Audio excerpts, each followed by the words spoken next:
Hello, everyone, and welcome to another episode of the Reckless Paradise podcast. I am your host, Dystro, and tonight is another Thursday, and it's another Throwback Thursday episode. But this time, since it is the month of November, happy Turkey Month, everybody.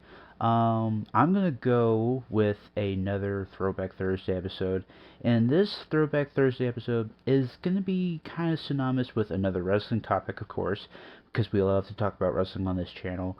But this time around, it's about Survivor Series, and we know that's the one time of the year when Raw and SmackDown, they put their differences aside and they focus on fighting for team supremacy. When you cast your minds back to 2010, 2019, 2019, 2009, like with bragging rights and all that stuff. It was kind of like a brand supremacy thing, and now they transferred it into Survivor Series in the later years. But this Throwback Thursday is about like the best Survivor Series matches ever. And there was a handful that I was thinking about, but I narrowed it down to 10. Gonna kind of keep it kind of short and sweet on some of them, but then there's some of them that I might go depth into. So let's just get started with this. So, as we all know, Survivor Series is one of the most important pay-per-views in the WWE history. It's one of the big four. The event instantly made an impact ever since the first show back in 1987, with WWE fans looking forward to the unique concept every single year.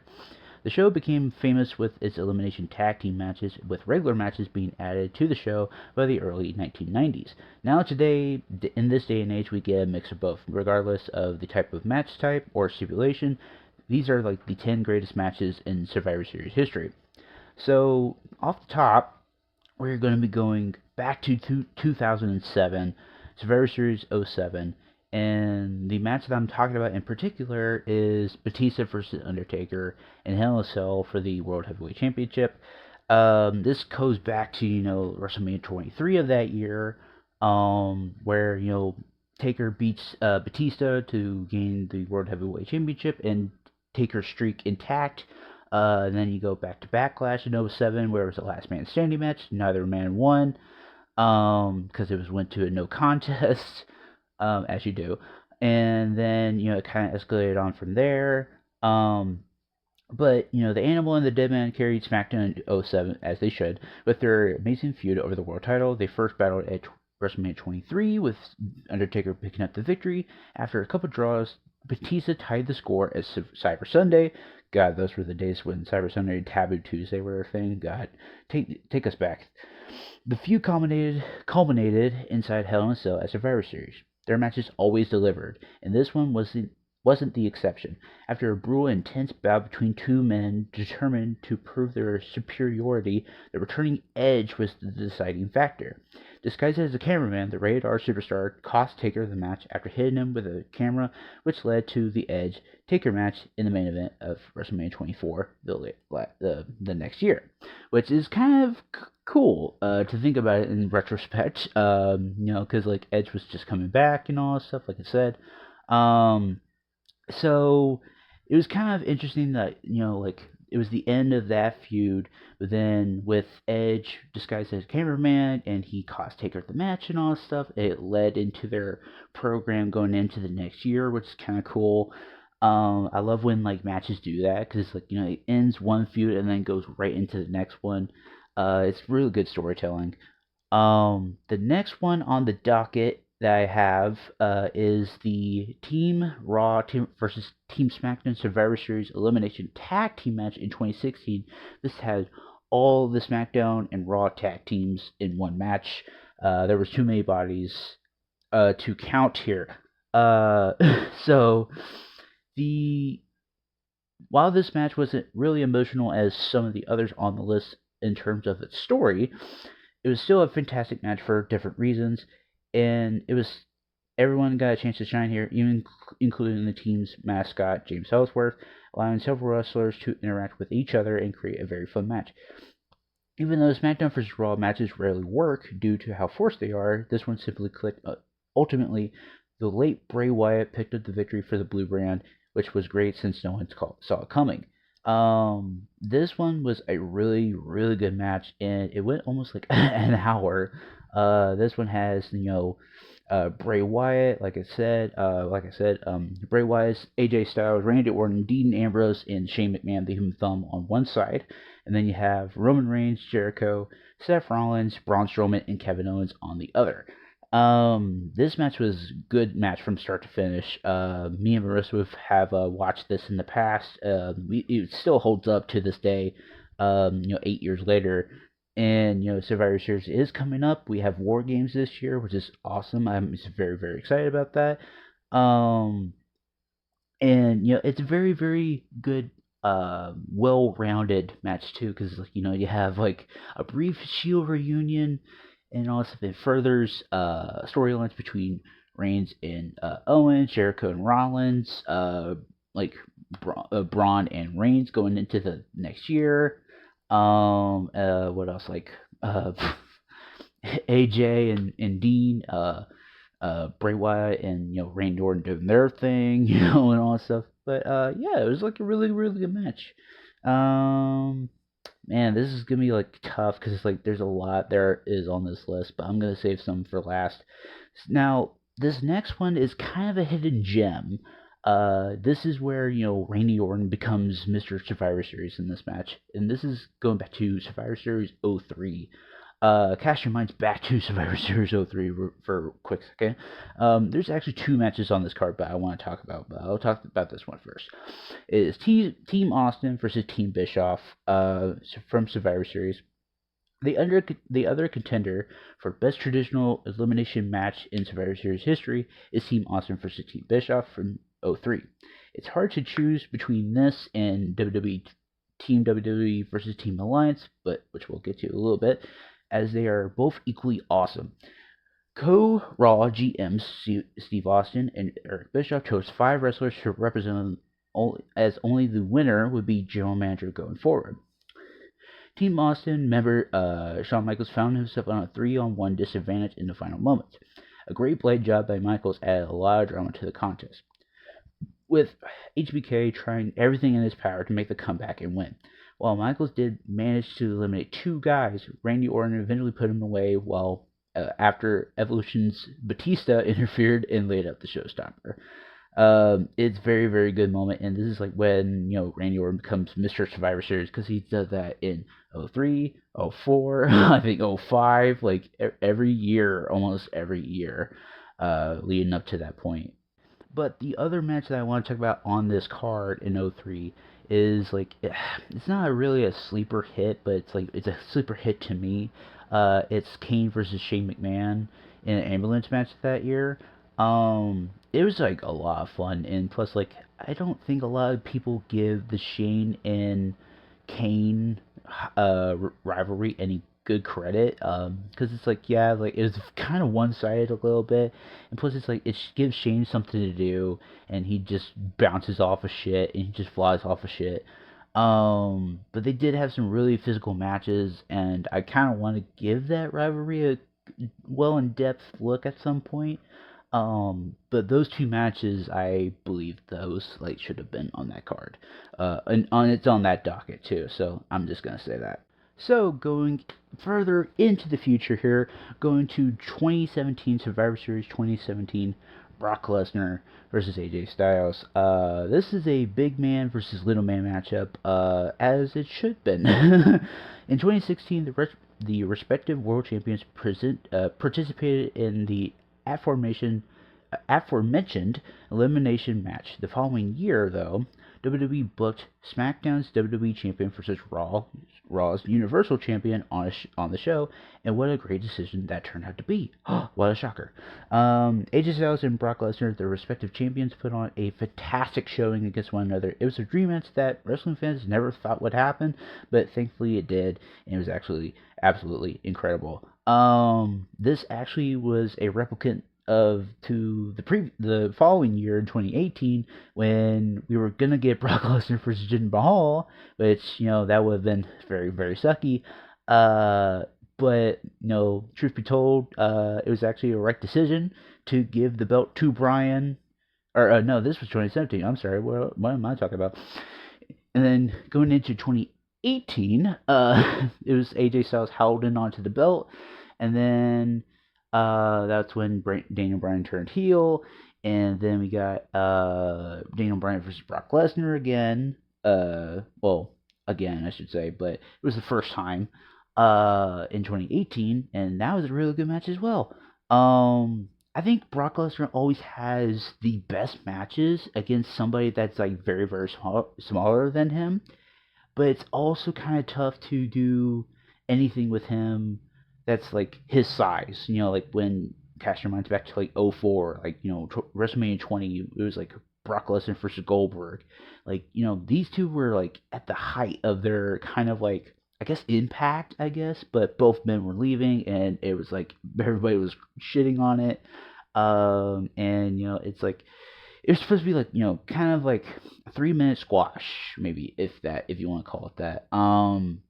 But truth be told, both men were leaving, like I said, and everybody shat on it, and we didn't get to see that for like 13 years. Which they had a way better match at WrestleMania 33 in 2017. So I mean, we could say good things about that, I guess. So I wanted to cast your minds back way, way, way, way, way back to 2001. WWE versus Team Alliance Survivor Series '01. This is where you get to see RVD, Shane McMahon, Kurt Angle, even though he was a double agent, whatever. Uh, gosh, what is it? I can't remember the fucking his names. But and then you have Rock, Stone Cold Steve Austin, of course, and Shane McMahon. And then you have like Rock, Jericho, Kane, Undertaker, and oh god, shit. I think that's I can't remember. It's been so long since I've seen this, folks. Anyway, everyone knows that WWE totally botched the invasion angle. Yes, we know this. But however, at least the very last match of the feud was an absolute banger. Even if the Alliance team members were, especially Shane McMahon, were very questionable, to say the least.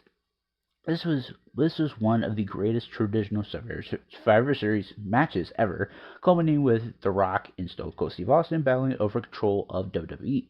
Kurt Angle turned on fellow Alliance member Stone Cold, with The Rock getting the win for Team WWE after hitting the rock bottom.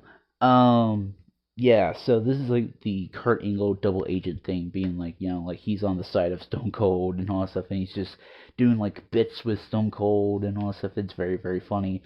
And this is like the end, kind of like the end of Attitude Era going into Ruthless Aggression Era. Which I mean, it kind of worked out for a lot of people. But not a lot of people. Cause like Stone Cold was kind of like not on his last legs, but kind of like getting out the door. Rock's becoming a movie star and all that stuff. It's like who else was left? Who else was left to like kind of help WWE and all that time at that time. But it kind of worked out a little bit, I guess, in retrospect. So the next one on the docket is Triple H versus Ric Flair. Last Man Standing match from Survivor Series '05. This is dirtiest player in the game versus the dirtiest player in the game. From the first day Evolution was created, it was obvious the goal was to eventually put Randy Orton and Batista over the group leader Triple H.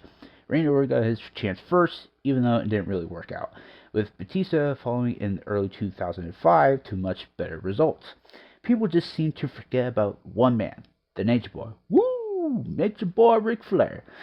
Once the younger guys were done working with the game, Nate himself got a shot to oppose him as a babyface. Despite being past his prime, Flair had a brilliant feud with Hunter, culminating with a brutal, very, very brutal Last Man Standing match at Survivor Series. If you've never seen this one, do yourself a favor and go watch it. And that is really correct. It is very, very bloody. And it's Nature Boy Ric Flair. He's gonna get some, he's gonna bleed and all that stuff. It is a very, very bloody match. But if you like Last Man Standing matches like I do, it just gets you excited. It gets you very, very excited.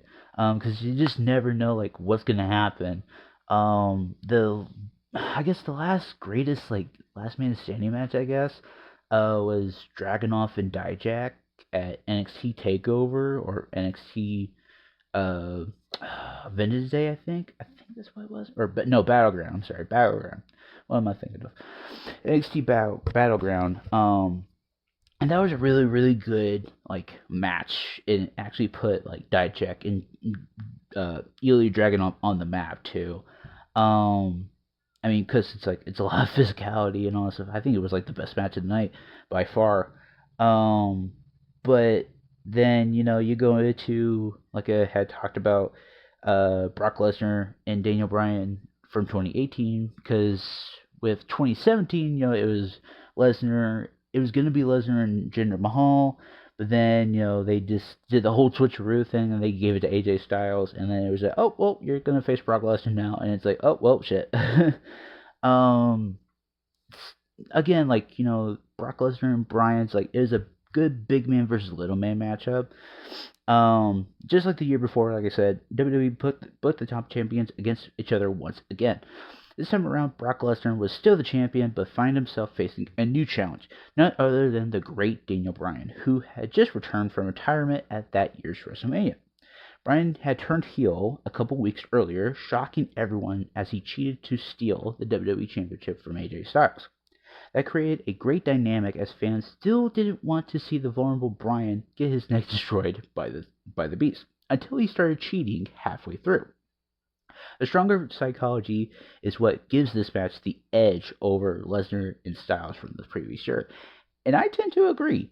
The physicality and the psychology and all this stuff, it's like, like there was like casts of doubt in the mind to be like, oh shit, like, Bryan's gonna do it, like he's gonna beat the Beast and all that stuff. And it's like, I think it was like Bryan's going for a psycho knee, or the knee out of the corner, and it's like Lesnar just catches him and like hits an F5 and all that stuff, and it was just like really really cool. It was a really really good moment. I think both of the Lesnar matches from 2017 and 2018 they still hold up. Even though Lesnar can't really work a longer match, but with the smaller guys and all that stuff, they can work around him, kind of like make him look like almost like a world beater, kind of in a way.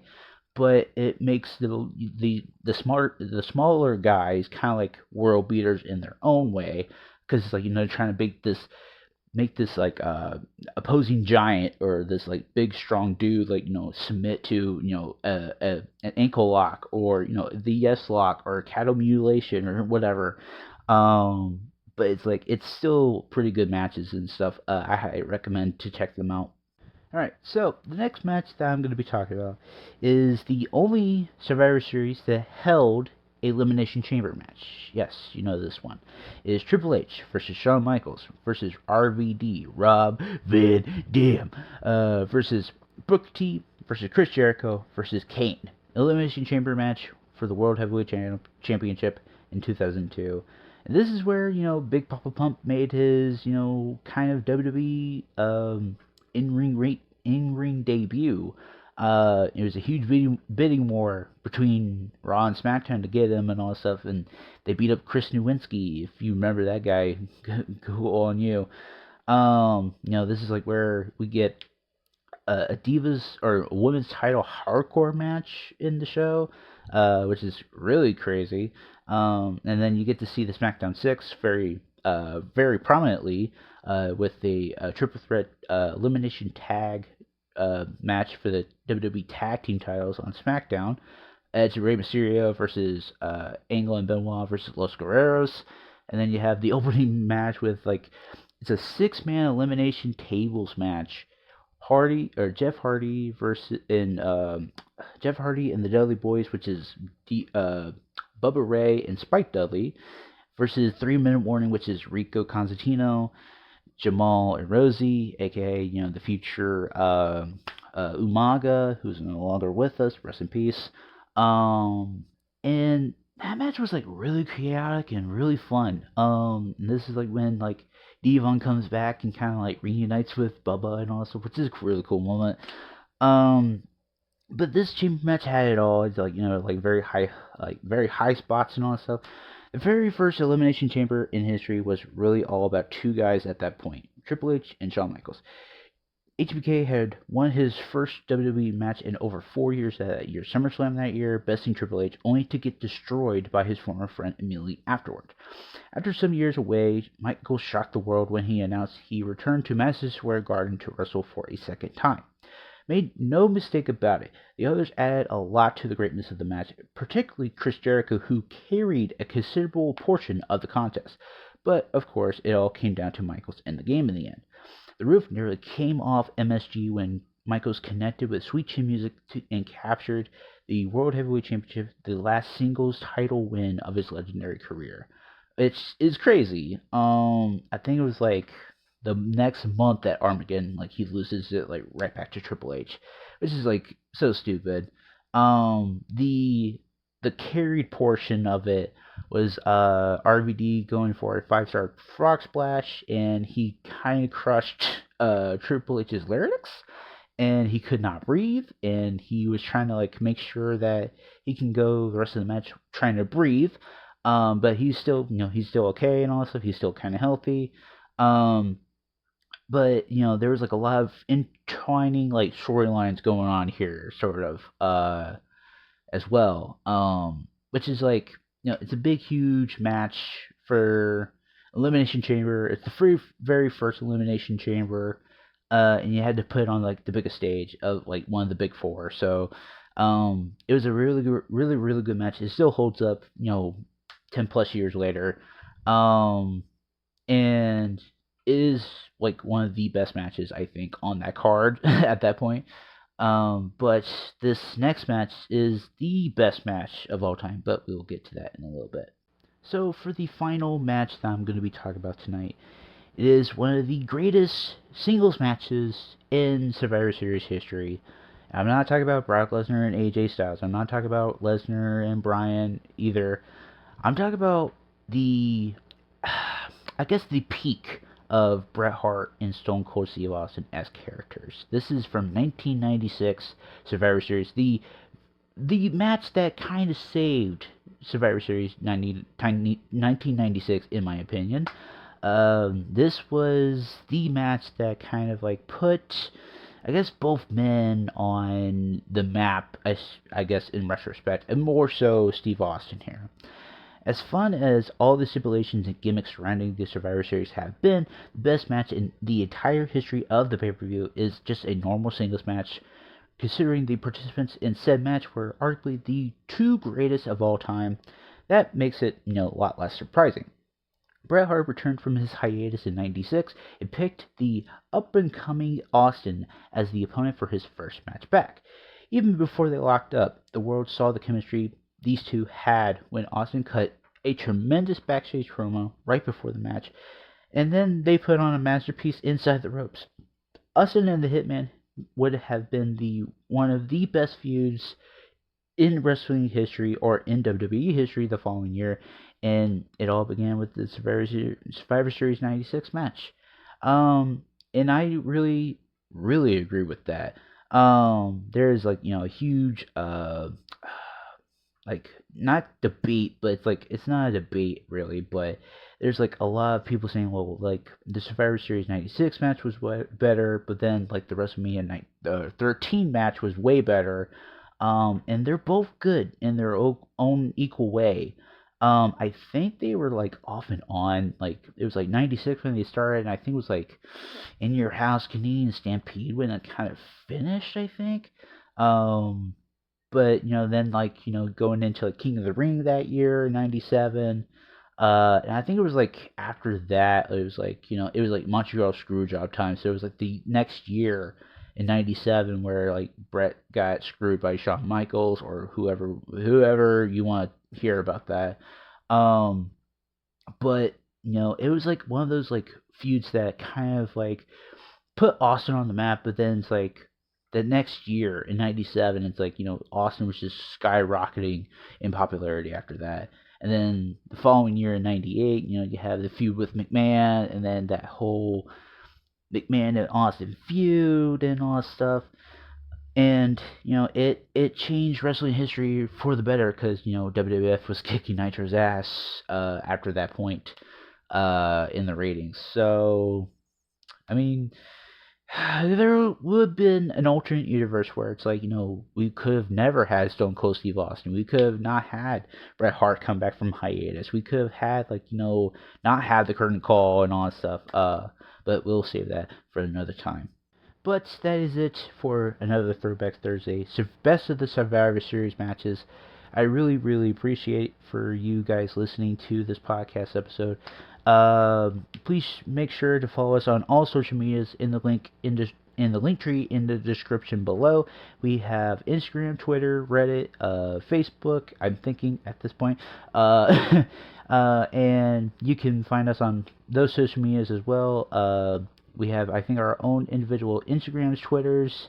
My YouTube channel is on there. I'm currently at 1470, which is awesome. I'm 30 subscribers away from hitting 1500, which hopefully I can get to the end of this year. If not, like I always said, there's always next year. And that'll be a good start to the next year of 2025. We are super close to getting to 2025. But yeah, that's gonna be it. But I gotta go get the song of the night, so stay tuned. So, tonight's song of the night, if I could speak today, tonight's song of the night is from a band called Dorothy, and I have fell in love with this band. Their first two albums I wasn't really keen on, but their third one, Gifts from the Holy Ghost, is like the best sound that I think they could have as a band right now. They're currently working on a new album right now, which is awesome. I'm currently want to hear their newer stuff, but tonight's song of the night is called Mud, and how they described it, or how the lead singer Dorothy described it, was kind of like cowgirl metal. Which, I mean, hey, I'm all for that shit. And I've heard it a few times at this point, and it is really kick ass. So that's tonight's song of the night, Mud by Dorothy, and that's it. And I'll see you next Thursday for another episode of the Reckless Paradise Podcast. Peace.